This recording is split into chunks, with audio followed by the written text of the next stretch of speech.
దొంగతనం గంజాయి కేసులో అరెస్ట్ అవ్వటం, జైలుకు వెళ్లటం, బెయిల్పై బయటకు రావటం, మళ్లీ ఏదో ఒక కేసులో అరెస్ట్ అయి బెయిల్పై బయటకు రావటం, ఇలా చేస్తూ చివరకు బెయిల్ ఖర్చులు, లాయర్ ఫీజుల కోసం రైలులో చోరీ చేసి పోలీసులకు చిక్కాడు ఓ దొంగ.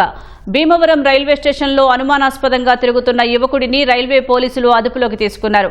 నిందితుడి నుంచి 6 లక్షల విలువైన బంగారు ఆభరణాలు స్వాధీనం చేసుకున్నారు.